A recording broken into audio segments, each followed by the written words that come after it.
Well, hello, creatives, community, and kind folks out there. Welcome to RPG with DBJ. Of course, I am your host, DBJ, and I am surrounded by the best and brightest and the best seas of the entire tabletop RPG community.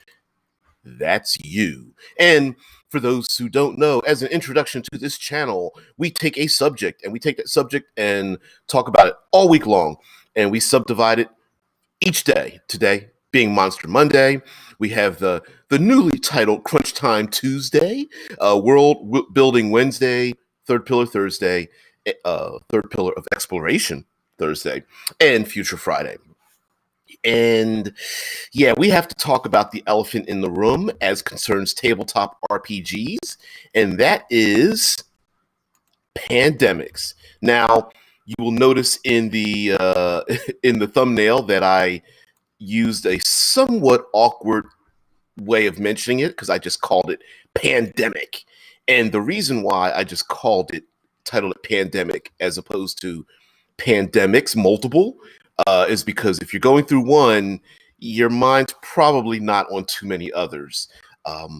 And I thought we could talk about how we could use it as a backdrop, as a inciting event or world-shaping phenomenon, and all those other kind of things in our tabletop games, including the mechanics of it, and of course today with it being Monster Monday. All right, so let's get into it.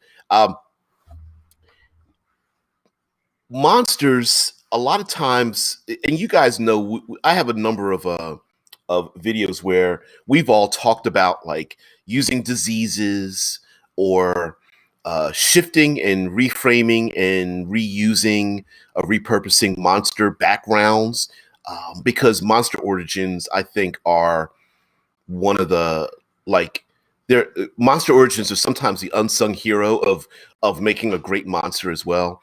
Yeah, and of course, like Cameron says over there on YouTube, plague zombies. Yeah, well, of course, zombie infestations and infections and spread is probably the best known like sci-fi fantasy explanation you could find. That's the most popular.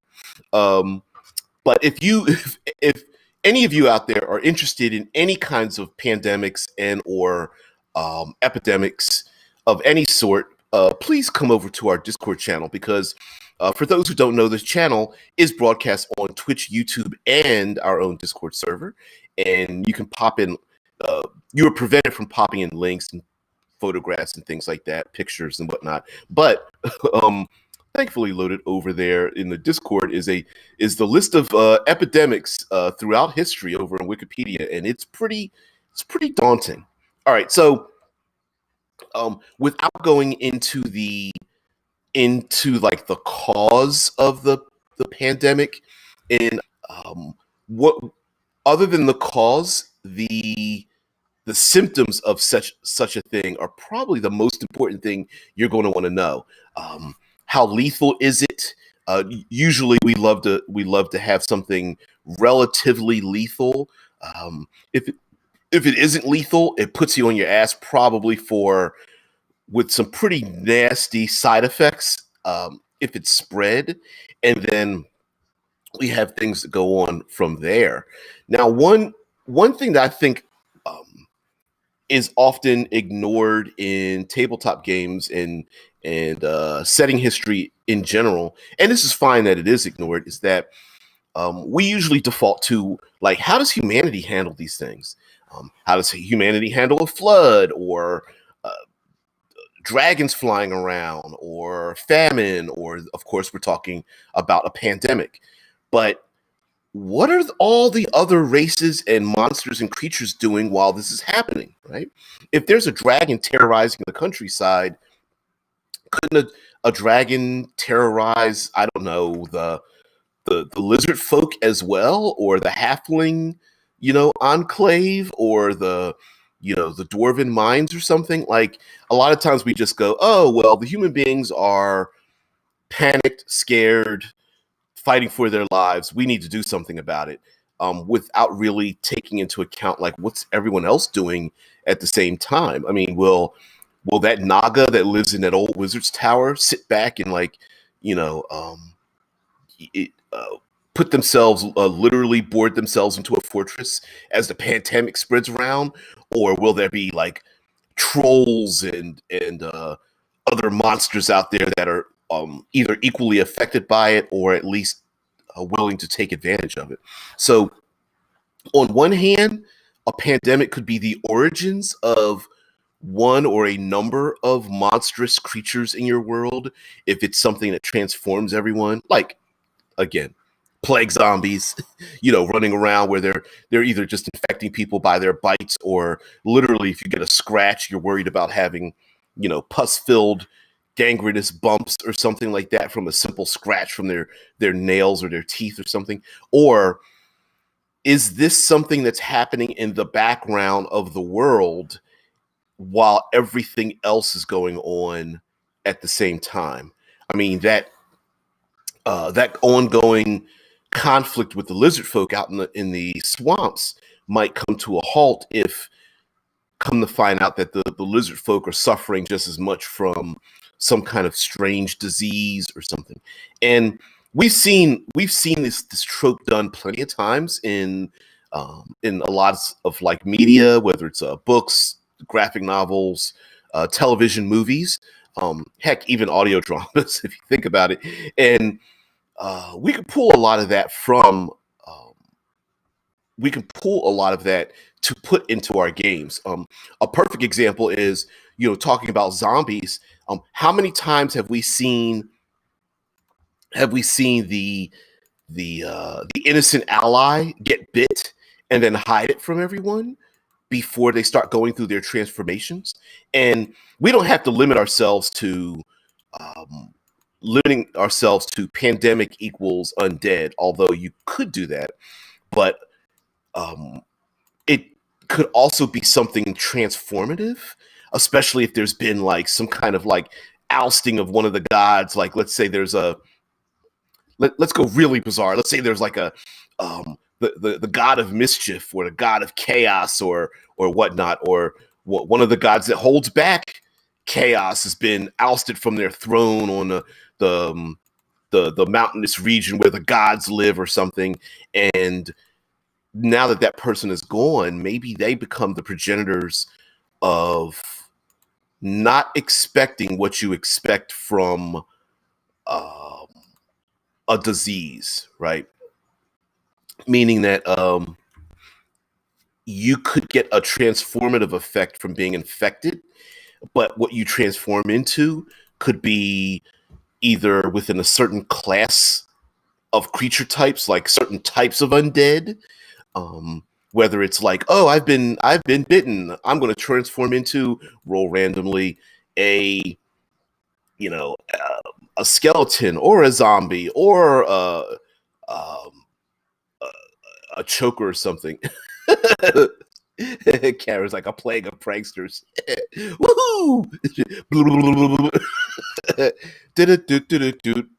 Like, stop telling jokes. All right, guy walks into a bar and like, shut up! Too much of a plague. Everyone's doing chicken cross the road jokes. Oh, anyway, Dead Man popped in the plague dragon, a Kieran creature living in the depths of fetid bogs and swamps. Plague dragons are hateful creatures that enjoy spreading disease to the lesser creatures they encounter. 4 of these beasts attacked me and my companions while I was gathering reagents for a certain magical ritual. This is when something happened that has postponed my research for the foreseeable future. Yep. Now, it could be that spreading plague is layered on top of one or more classes of creatures. Plague dragon is a perfect example of that. Um, anything with like a uh, breath weapon of some sort, or transformative because of their blood or their poison, their bite, or heck, even something could even be spread by the death of a particular creature. Um, going to the the classic video game exploding creature phenomenon. as a hazard. It could be that, yeah, fighting the trolls no big deal, but when that barbarian does a one hack, one kill on the troll and goes to reach for some oil to go ahead and burn the body, maybe killing the creature opens the creature up and um, releases whatever kind of infestation or something is inside of it and keeps it spreading. Now, the difference between a like a diseased creature and a pandemic is that the rest of society starts to feel the same impacts, right? And this becomes a great inciting event to have things move and change and alter in your world. One that city state that's been able to, keep itself healthy and protected away from the masses might need to start changing its policies when the majority of the population starts spilling out of the walls because they want to escape, while the nobility and those in control are trying to keep law and order, as well as trying to deal with the masses of people who are suffering. And remember, every person that starts to suffer who is a contributing member to society can't work. And not only can they not contribute to society, but their family and friends themselves are now consumed with um, with taking care of them, and that becomes its own issue. If you're having yet another section of the city state wall built and two or three people end up getting sick, and then their friends are too tired to come to work, or their family members are begging for help, and then more and more people try to help them out, then three people sick might really be 12 people that are not being utilized to help build the additional sections um, to the city-state wall that's been destroyed after the Fifth War or something like that. I love you too, Kitty, but you can't sit up here because your bunghole is going to be on camera. Right, exactly. Yeah, a bunghole. So we have ourselves a visitor. Come on, sit down. Cameron says, I have an adventure idea I'm working on. Kitty? I have an adventure idea I'm working on. The centers around a magical disease that comes from an overactive ley line. Problem is that doubt anyone wants to deal with sickness as a player right now. Yeah, I thought we would talk about that part too, right? Like, this is, I thought I was going to hold off on this. I was like, nah, it's in our, it's kind of in our, it's in our faces right now. And no, it's not very fun to portray a character that's sick. It it's one of like my top five sounds good but never works in practice ideas. It is this idea of like, oh, let's turn to the page in the DMG or the player's handbook that's got all the diseases in it. Great. And you're like, this is going to be fun. And the players are like, I have what? Cackle fever or dysentery or something. Like, this is stupid. And the reason is because, much like fifth edition Dungeons and Dragons defaults to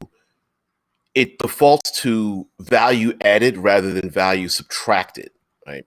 Meaning, for example, the races do not have negatives for stats, as it used to be back in the day, right? There were certain, orcs had negatives for their like charisma and intelligence stats. Some like halflings, I think, had negatives on strength and those kind of things. Whereas psychologically, we as people don't like to be we don't like negative motivations. We like carrots, we don't like sticks. In other words, engaging in something and having it be detrimental to our progress is not something we willingly partake in order to engage in something. Which is why, like, for example, if you buy a lottery ticket, you spend the money to get the lottery ticket, you have a chance of winning.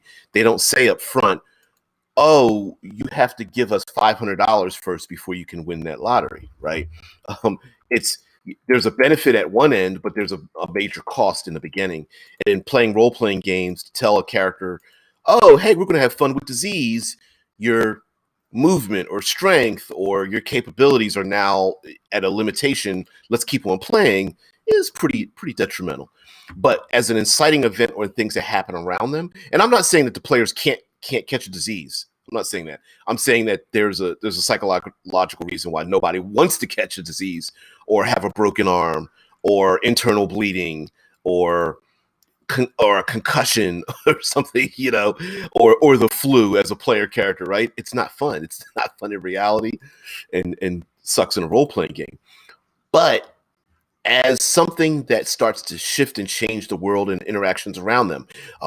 Creatures that are sick, monsters where food their food source is dwindling. Even heck, I remember playing Vampire the Masquerade, and this was during a time, mind you, this is late 90s and early 2000s and such, when the White Wolf game first came out. And we talked about and played in situations where drug addiction, HIV, hepatitis, um, various venereal diseases would be spread by vampires.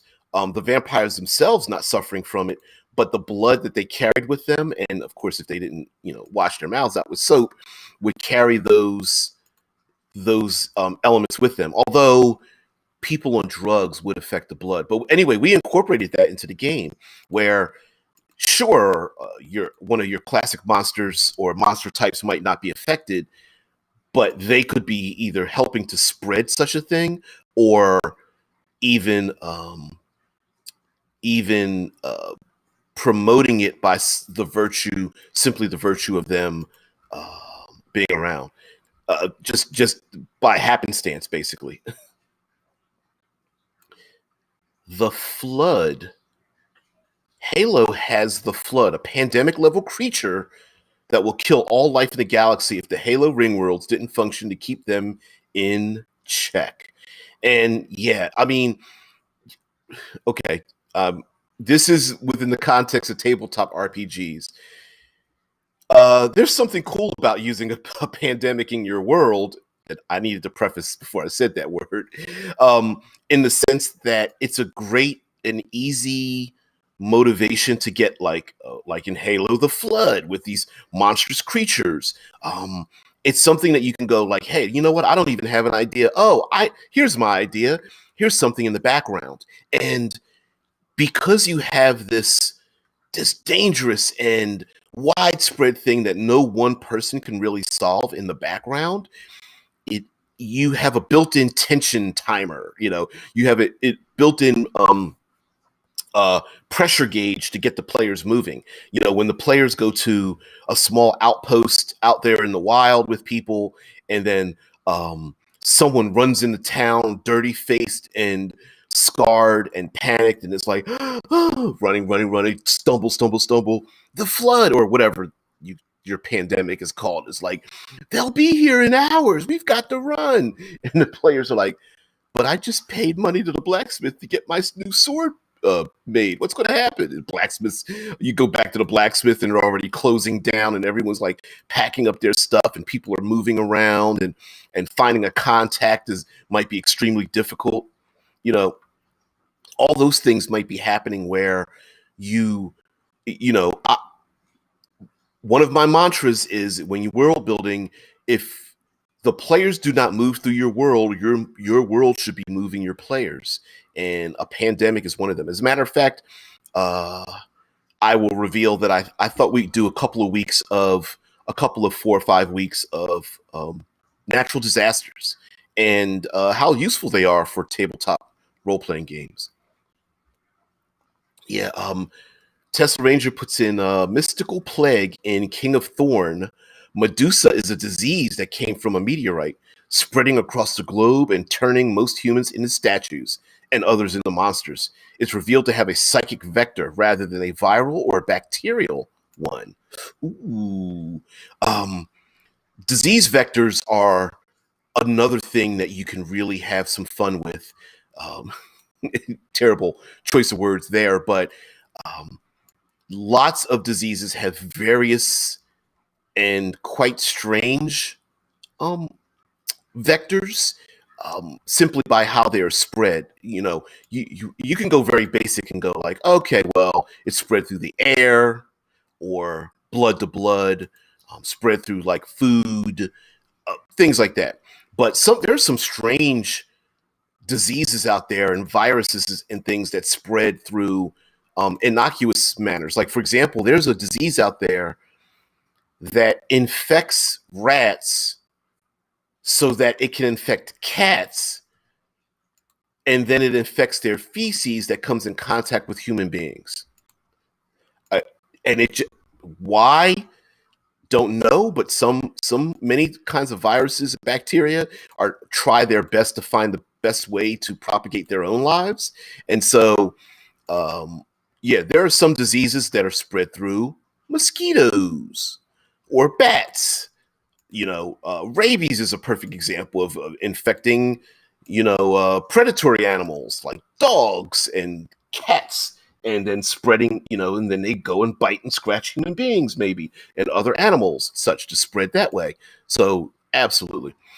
Cameron says, "Do you think it would hit less of a why now type of spot if the disease turned people funny colors, grew mushrooms out of their head, made them butterflies or some other goofy stuff like that?" Yeah, yeah, I think so. And um, a a story. This is also a storied thing when it comes to fantasy. Well, fantasy and science fiction is to have some kind of like pandemic style disease, but the window the window before the harm hits is there's a benefit to having it before the harm hits. So what I mean is, like, having a disease that turns people into superhumans for a short amount of time before they die off is you start playing in the window of the advantage rather than playing in the window of the disadvantage, right? Where um the this has happened. This was in 30 Days of Night, where a particular character was just spoiler alert, one of the main characters in the movie, as they are in the Arctic Circle somewhere, and it's of course 30 days of night, and there are these animalistic vampires that are up there killing everyone because they can walk around for 30 days without being burned by the sun. And one of the main characters decides to become infected with the vampiric disease. And so when he becomes infected by it, he gains like all the abilities of the vampires, right? His skin starts to turn pale, eyes turn solid black, starts getting like all the strength and speed and superhuman strength and leaping ability and all this kind of stuff, and immunity to like harm or just shrug off pain, and things like that. And then after a beating ass, starts to succumb very much to the vampiric disease, and chooses to sit on top of a hill and wait for the very first sun to come up after 30 days. And so there could be a thing where, sure, there's 100% chance that you're going to die from this thing, right? It's 100% period, whatever. But for the next couple of weeks, maybe your player characters are like, mutated or affected by it. And like you said, Cameron, like it could be something as simple as your skin changes color, or like, like burping butterflies or something. It could be something as even innocuous as that, as the rest of the population knows you're affected by it, but you have no detrimental effects other than changing of eye color, or you grew a second set of arms, so now you've got 4 arms, or your skin turns translucent, or you start changing height, growing or shrinking or something like that, right? So I think that's also a possibility as well. As a matter of fact, you could even layer this on top of what's already in the game. For example, maybe there's one or more player races that are literally the end result of a disease, you know, or there are player character capabilities like the if you are a sorcerer, you're diseased. There's a 100% chance that you'll probably die without some kind of like gaining some kind of antibodies or some kind of concoction that will help you out. So sure, you've got all these great masterful capabilities, but the rest of the population is just like, ooh, got to stay away from you because I might catch the thing, right? And you know, as a player character, you're like, great, I've got all these capabilities, and everyone else is looking at you like, that's not great. You're not supposed to want that, you know. Um, Much like a person, you know, um, I don't know, high on like PCP or something. Sure, they feel like a superhuman, but everybody else around them is like, yeah, I don't want to be around you right now because you are probably going to like explode, like physically, emotionally. You know, your heart's going to explode or something like that at some point in the future. Yep. Um, Deadman says the AD&D second edition Tome of Magic had a table like that in the Wild Magic section. Oh, and you know, having and you could make this up, right? Like you could go very subtle with some kind of like wildness to it, whether it's like sores or wounds or jaundiced skin or maybe smell like rot or something like that, and you could go very dark with it, or you could go very, you know, gonzo with it, burping butterflies and having your skin turn purple or something could be very dramatic. And as a matter of fact, you could even do it as a rather than like a random chart of side effects. You could also go with a like um here are minor effects, but they start stacking on top of each other to push the player characters forward to, you know, hurry up and get one of those, you know, get one of those concoctions that will help alleviate the symptoms. Because in the beginning, having your skin turn purple or belching butterflies might not seem like a bad thing, but then you're like, okay, well then now all of a sudden you've got, you know, 2 traits, now 3 traits, and you know most sages say when you've you know, death comes soon for that when you have 5 traits or something like that, right? It could be very much that way, and this could lead to the monsters in your world where they come from. Like, for example, sure, you might be a wizard or a barbarian or something who's gained your abilities because of this infestation or this disease that's spreading around the world. But without a cure, you're probably going to turn into a troll or an ogre, or hell, your insides burst open and you turn into a like a gibbering mouther or something like that. You know, your skin slips off and you become a non-player doppelganger or something.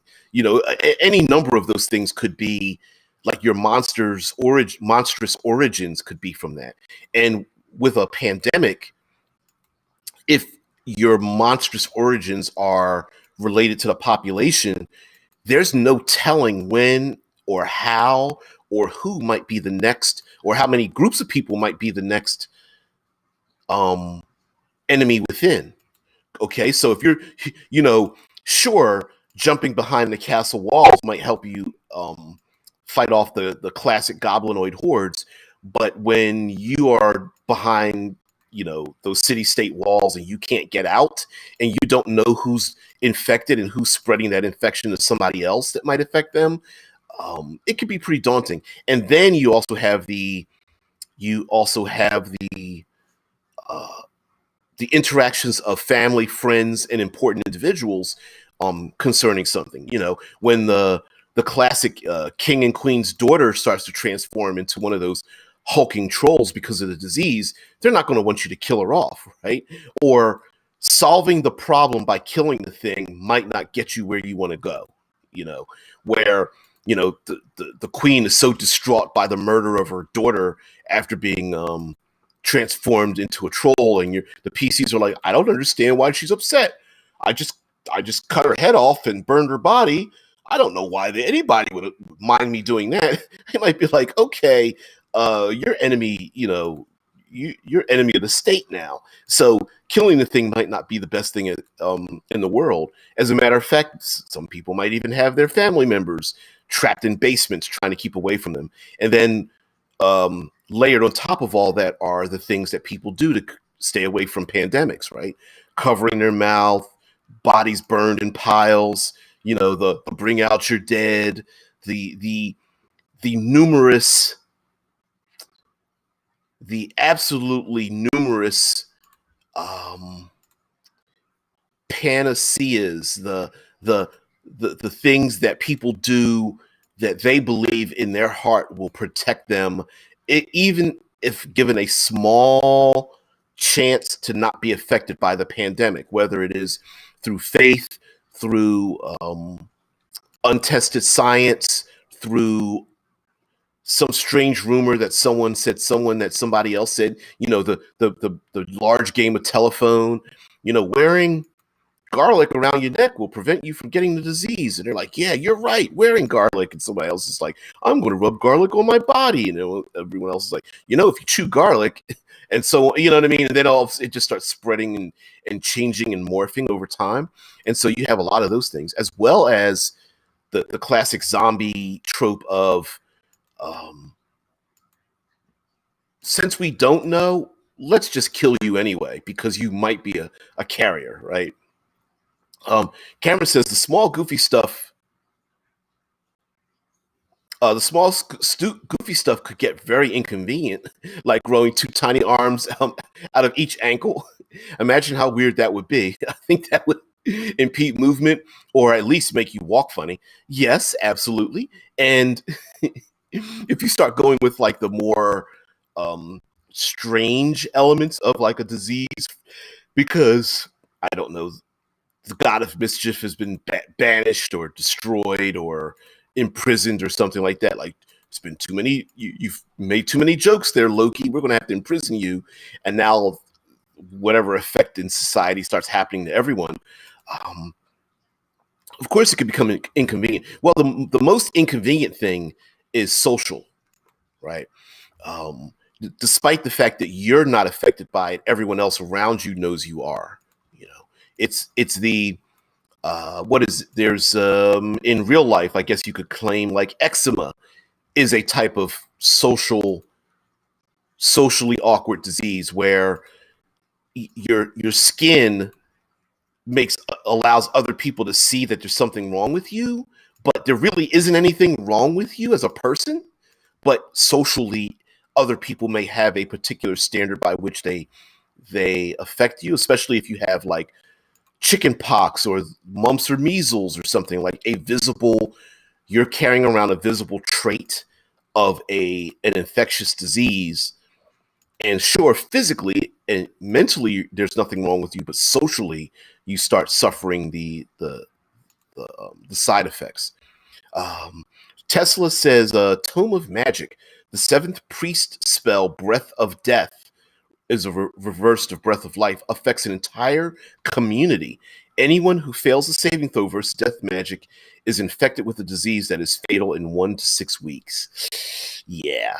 And mind you, we've talked in various times about like curses and things of that nature, but in historically and in mythology, a lot of times, like, demons and devils and fiends were often related to diseases as well. And for people to, I know in Dungeons and Dragons we've got tieflings, which, the fact that people are walking around literally with the blood of fiendish creatures kind of like boggles the mind to me sometimes as an old grognard. But the idea that you have many people, even till today, feel that your illness, your sickness is brought to you because of your lack of faith or your behavior or your lack of devotion to a thing or lack of attrition or atonement or something. And that thread could very easily be pulled into role-playing games where, it's not just a regular disease, but it's like the old hag cast a curse and now it's spreading like wildfire. And, everyone's like, huh, that old hag, she didn't know what she was talking about. And 2 weeks later, it's like, I'm belching up slugs. What the hell's going on? You know, there's a beetle climbing out of my rectum. There's worms coming out of my ears. I've got gray ooze as snotties coming out of my nose. What the hell's going on? And so forth and so on. And that could be the inciting event where someone's like, we could have put a stop to this if we only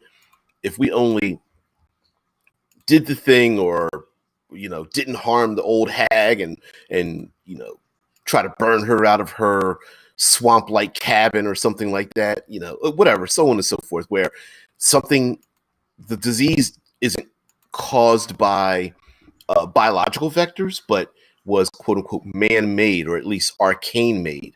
And a pandemic, now, if you really want your players to be able to solve the thing in the first place, you need to have an origin, or at least a way to stop it, whether it is beseeching the gods, or creating enough of a cure that could be spread around to as far and wide as possible. It could be a massive ritual spell that was held by a very powerful wizard, and if only you could get to that spell book and read out the ritual to stop such a thing. It could even be created in a fantasy lab, as we've often held, like the past 5 pandemics probably we've had. Most people have been like, it was man-made, it was created by man. And we've seen lots of movies and things where zombie infestations have long since left the accursed, opening up a tomb or reading a ritual that went wrong. Now we're very much into, like, it's an ancient disease that was uncovered, or was created in a lab and it was a mistake made by it, or exposure to some kind of chemicals. And so the reverse of that might be the way to solve the thing, and that could be a very good motivation for, like, okay, well, sure, the players are first to third level and they're going through their trials and tribulations, but as they gain higher levels, they gain more information on, we're not just trying to survive a thing, we're going to end up going on a mission to stop the thing from spreading. And of course, what's happening around them, things start to get worse. People start feeding on each other, literally and figuratively. Economically, things start to shift and change and shatter. Get instead of 2 copper pieces to go across the river to try to get to safety, that barge tender or whoever, starts charging 80 gold pieces to get across because they think they'll be rich at the end of it. Although in other communities, maybe gold's completely useless now, where people are trying to, get food and clean water and such, because all of the people that are supposed to be doing the things to keep society running no longer works any longer, because people are starting to leave that, as well as basically people's behavior, staying away from each other, locking themselves away, accusing others of being infected from the most minor of details, as well as the fact that the rest of the world still keeps moving, such as we're going through a pandemic right now, but that doesn't mean people aren't suffering any and all other diseases. We're going through racial tensions now, but that doesn't stop the fact that there are other crimes like drive-by shootings and home break-ins and drug addiction and all. The rest of the world doesn't stop because of one big major thing, but we like to, as humanity, like to rationalize certain things, and sometimes the easiest and biggest explanation is usually the one we go towards, and so we start to blame any and all of these things on the biggest thing in front of us, which is a pandemic, right? And so, sure, that walking down the street, PCs go into town, and they're just like, what's going on here? And then somebody sneezes, and everyone looks at that person, and do they throw a tarp over their head and give them a blanket party? tying them up and stringing them up and setting them on fire because they had some allergic reaction to sneezing after sniffing, like, I don't know, ground pepper or something. Sure, was that possible? There've been quite a few people, probably quite a few million people killed in the history of mankind that were killed off of some innocuous um, or some kind of innocuous behavior, some kind of belief, or some kind of physical trait or behavioral trait that the rest of society feels is so dangerous that your life needs to end because of it. And turning that over into a monstrous kind of thing as well, especially when like monsters become panicked because of the pandemic, just like we are. Like maybe those lizard folk that were living in the swamp that never bothered anybody start coming onto land because they're panicked, because just as much as humanity, and they're like, listen, we need to work together. And of course the human beings are like, what, the lizard people in our town, we've got to go to war, that kind of thing. Deadman says there's also the horror of Zinch. Pronounce it Zinch.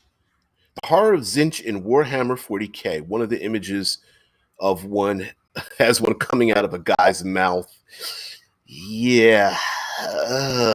Yeah. Anything. What is it about things coming out of bodily orifices that are like caked with like some kind of like mucus or ooze that we don't like? Wait a minute. I just answered my own question. Cameron says crop disease sounds boring to me, but now that I think about it, it could drive villagers to do heroic things to try and remedy the situation, or give a druid player character the chance to lead. Oh, absolutely. And th- I know that we love to default to like the most extravagant, you know, bold, magical, strange thing in the world, but your druid and ranger characters, this might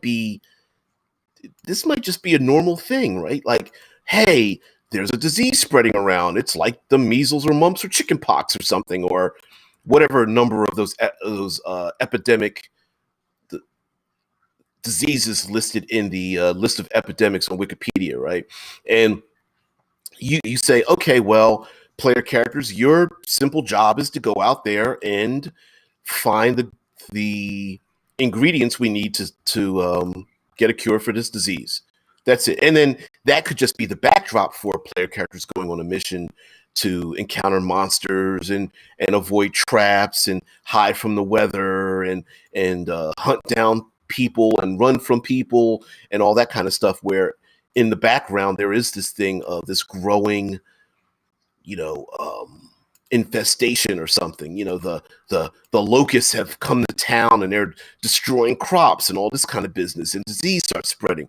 All right, druid, you need to lead the druid needs to lead the city-bound knights out there into the wild, as the knights protect the druid, as the druid collects little herbs and spices to help find something, just a little something to alleviate the harm that's happening in this. It's spreading so far. Um, let's see. Mary Mallon. I'm thinking that's how her name is pronounced, or Mary Milan, was a woman who worked as a chef in New York in the early 20th century. Everywhere she worked, her employers and the other household staff would all fall ill with typhoid fever, after which she would leave and find new employment. She was ultimately caught in 1907 and forcibly quarantined, given the name Typhoid Mary by the Journal of the American Medical Association, and revealed that she did not wash her hands before cooking. She was given the option to have her gallbladder removed, or she would have to agree to never become a cook again. She was released 3 years later and forbidden from cooking. She changed her name and went right back at it, leaving a swath of typhoid fever infections in her wake. She was arrested again in 1915 and remained in quarantine until she died 23 years later in 1938. Autopsy showed her gallbladder was full of live typhoid bacteria. Her treatment in quarantine was unusual in that other repeat offenders, including other food handlers and people who had more outbreaks to their name than her, got off with nary a reprimand and a promise to not do it again. The government threw the book at her because she explicitly refused to stop working as a cook, backing them into a corner. How strange. What is it? Reality is stranger than fiction, and it goes to show you this is a perfect example of we can all say as human beings we would never do a thing until a situation in which the thing needs to be done, right? So here's a person who, in hindsight, you go, well, of course you arrest this person and put them, and quarantine them and hold them for 3 years because they keep infecting somebody else. Of course that's the case, right? But what if you don't? What if you're not really sure this this typhoid Mary is the one doing? What if you think you're pretty sure, you're like 72% sure, maybe? What if that's the case? Or what about, okay, hey, the United States, we have civil liberties. Is this person a danger to others because they're refusing to stop doing the thing? Is that considered harmful, or you're causing assault or attempted murder because you're infected with some kind of disease and you refuse to stop? Did she refuse to stop simply because everybody kept telling her to stop? Right? It's the act of the contrarian, right? Oh, you're telling me not to do the thing? Well, I'm going to do the thing anyway. We're going through that now. There's also the psychological reasoning of like, sure, I understand why I'm being quarantined, but this effing sucks. I can't be here anymore. I need to get the hell out of here, right? That's another thing too, where sure, in the zombie apocalypse, we all go, well, yeah, we just stay away from the zombies, but you always have that one person that's like, I gotta get out of here. It's been months. Open the gates and doors. This sucks. And the zombies come in and everyone's like, why did they do that? And of course, while we're watching it, we're like, seriously? Head slap. Like, why are we what? Who would do that in a zombie apocalypse? Why would you open the gates? Right? But you when tested, we don't know what psychological pressures we might be under to do a thing. And in a lawful society, do you go around capturing and kidnapping and restraining and punishing and murdering people who have a disease that spreads out from them? And we love symbols, don't we? We love ourselves some symbols, some really cool catchphrases, some acronyms that mean something funky. We love that kind of stuff. And like they said, sure, Typhoid Mary isn't the one that spread it the most because other people just got off with a little reprimand and, please don't do it again.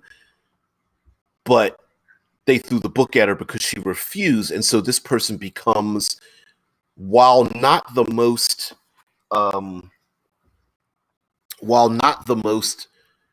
lethal vector of the disease, became the symbol of said disease. So there's nothing in, say, in your role-playing game. Let's go with a classic zombie infestation, right? So maybe there is a patient zero, or maybe there is a cult that did this, or maybe there is a druid that created such caused such a disease because this was the natural order, and everyone was like, we're going to take this person to the town square and put this druid to the blade because they refused to stop with their machinations out in the woods. And sure, maybe they caused a couple of dozen infections or something, but maybe, just maybe, the zombie infestation starts spreading to the point where they're not just zombies anymore. Maybe there's something creating like zombies, skeletons, skeleton warriors. What are some other great undead? You're using mummies and ghouls and darn, my brain is filled with all the undead things.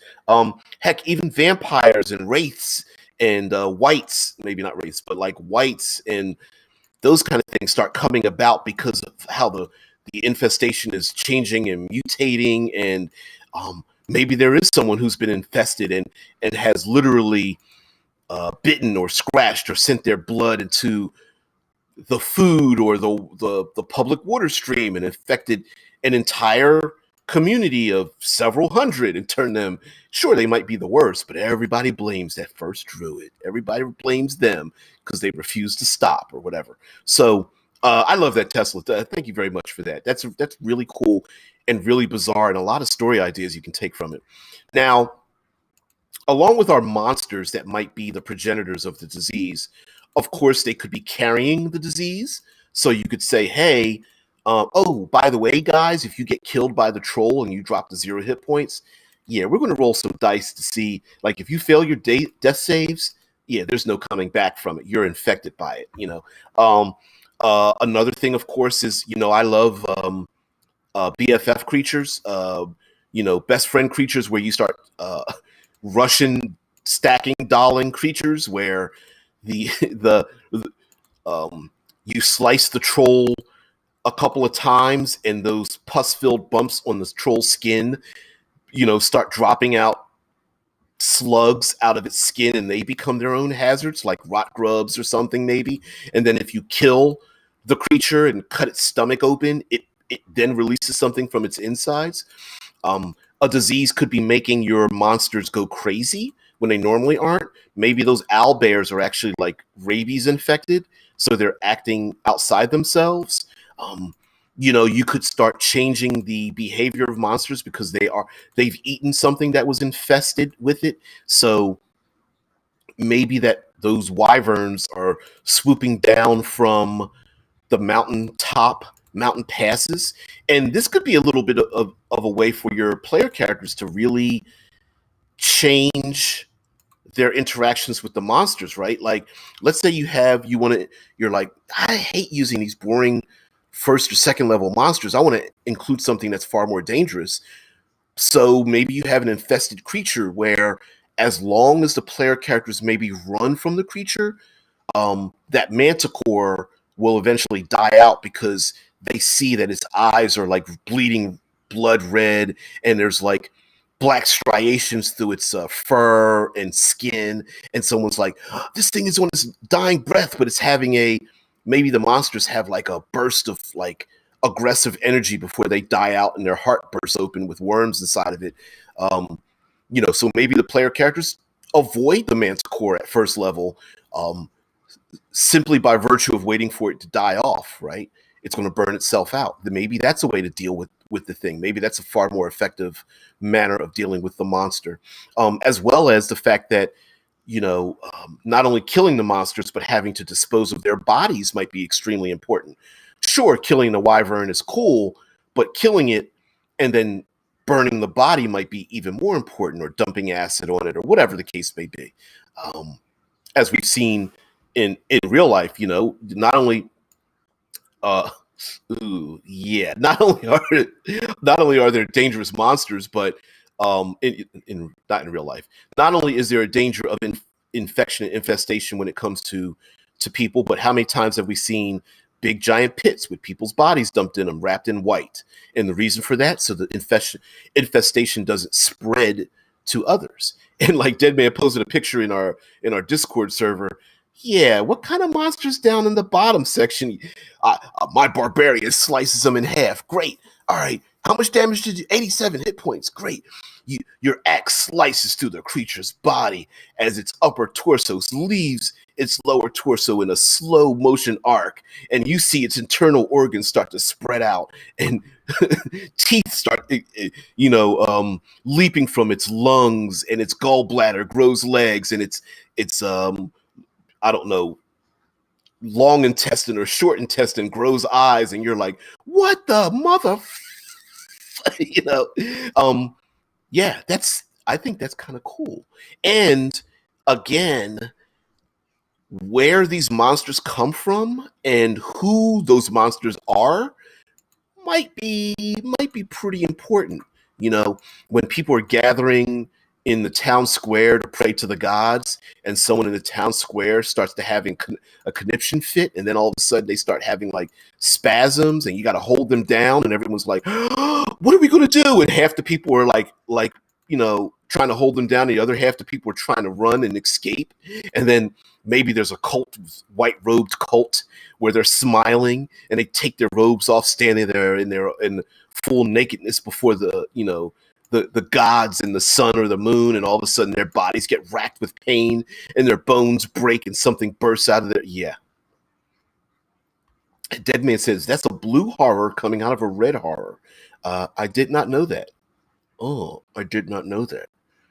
Yeah, hell, even you could even if you wanted to go away from the classic, disease, maybe this could be like elemental or something. Like first it starts with the druids, and the druids are like, humanity is spreading across this planet like a disease themselves, but you will be battered back by the elder gods, and they rip off their robes and pull back the thing, and all of a sudden their bodies, burn up in flames and are surrounded by winds, and this is the kind of thing that starts spreading to other people. There's any maybe that's a little bit too far-fetched, but why the hell not? You could do anything you want when it comes to pandemic. And a pandemic, you could, as players travel through your world, different communities could be reacting to it in various manners by which that they're, some could be very xenophobic and insular, while there might be many others who are like very forgiving. And then of course in every community you could have like the one person who's like, I'll let you in, I know you're suffering, where everyone else is like, hell no, you're not doing that. So I mean, many of those things can happen, as you can. Most of you are regulars here can tell if you're seeing me live. You know that I don't have my screen behind me, but that's all right. It's just a temporary thing. My screen thing fell down, and I gotta fix it, and get it out the back room and stuff. So, but anyway, guys, I want to thank you very much for being here. We are going to absolutely positively the rest of the week. Tomorrow is the retitled Crunch Time Tuesday.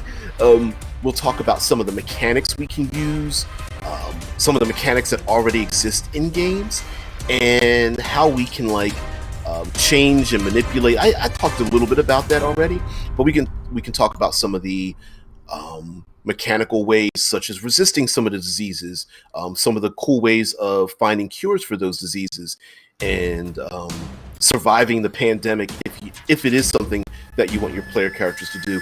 Or maybe this is something that you want to, as we move on to like World Building Wednesday and Third Pillar of Exploration Thursday, maybe you want to take your setting and destroy it.